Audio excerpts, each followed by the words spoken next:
बिस्मिल्लाहिर्रहमानिर्रहीम। भाई बड़ी लंबी चौड़ी तकरीर नहीं करनी, मनु पिछले 16 नवंबर की याद है, मेरी कमीज पार्टी पई है क्योंकि खिंचना शुरू कर देंगे ने, वक्त घट है जी, वक्त घट है। उस दिन भी गुजारिश की थी इंतहाबी मुहिम के सिलसिले इकट्ठे होए हैं ते मैं समझना चौधरी ज़हूर राय के खानदान की मेहरबानी है कि उन्होंने चौधरी मूसा राय साढ़े वास्ते वक्फ किए ने। मैं जनाब दो ही गल्लां करांगा क्योंकि यह सिलसिला तो चलता रहना है। चौधरी मूसा राय साहब यह जी वाम है, इन्हों का तुसां कर्ज देना ते जेड़े असी ते मराने डोइयां वाले असी तुहाडे मकरूज हाँ। उसकी वजह कि तुसां जनाब जड़ियां मानता ना गरीबां दियां दित्तियां ने वो इन्हां तक ही नहीं पहुंची। दो बारियां जनाब मेरे भरा चौधरी वलायतुल्लाह वैद साहब नाज़म रहे ने, उन्हां अगर किधरे पूरी यूनियन कौंसल एक भी इट लाई हमें एक इट, उस वे इट की कीमत भी कोई 25 पैसे 30 पैसे बनती है। तो मनु दस देना साडा उन्होंने बड़ा तलक रहा, मैं होर तो कुछ नहीं कर सकता, उन्होंने जुटी जनाब सवेरे पालिश कर दिया करांगा।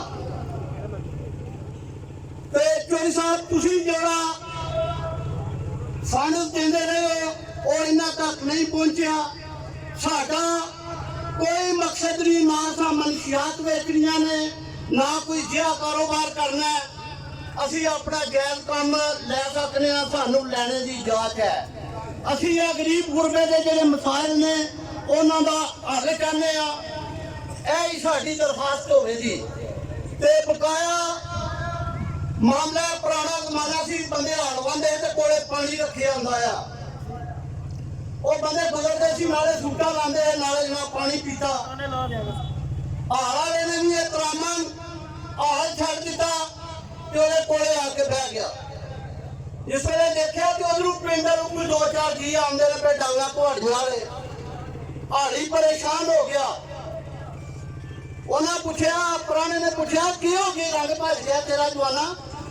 उन्हें आख्या यार मैं छोटे मारे ने इन्हों के आके मैं अज करना है। उन्हें आख्या तू डांग छोटा है ही, उन्हें आख्या है। उन्हें आख्या वह मेरे हाल लिया, उन्हें पग बन के ना प्याला भरया, थोड़ा जहा पानी पीता। पानी पी के उन्हें आख्या डांग मनु दे साड़े ते तू अपना हल वाह, वक्त ना लाया कर। वो थोड़ा आगे डकरे झो के उन्हें डक लिया, उन्होंने नीयत नाल गया सी। वो 2-3 टह पे वापकी नस गए। वापसी जाके उन्हें फिर पानी का प्याला पीता, छूटा लाया तो उन्हें आख्या चंगा बई जवाना। उन्हें आख्या यार दस ते जा। उन्हें आख्या जिन्ना तू छूटा आया उन्हें सड़िया निभा, तो यार जे दस सड़िया तो काम हो जाएगा गंबा।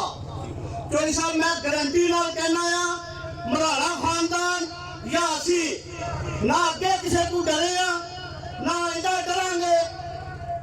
नताए जेड़े ने बाकी जो अल्लाह कोले ने, मैं गारंटी नहीं दे सकता है भी। असी तुहानू इंशाअल्लाह कंड नहीं लगे वखाण ते तुहाडे अगे यही रिक्वेस्ट है कि इस इलाके में जेड़े 15-20-30 साल पहले चौधरी ज़हूर राय साहब तू जनाब लैके मुस्तफीद होंदे रहे ने, लेकिन इत्थे कोई फायदा नहीं होया है भी।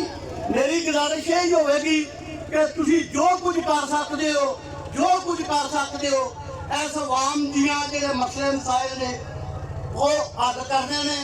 ये नाल मैं इजाजत चाहूँगा क्योंकि स्टेट सैकटरी साहब मैनू घरातियां देखते हैं पे। अल्लाह हाफिज़ जी, अल्लाह हाफिज़। फिर गल्लां होंदियां रहणगीयां इंशाअल्लाह।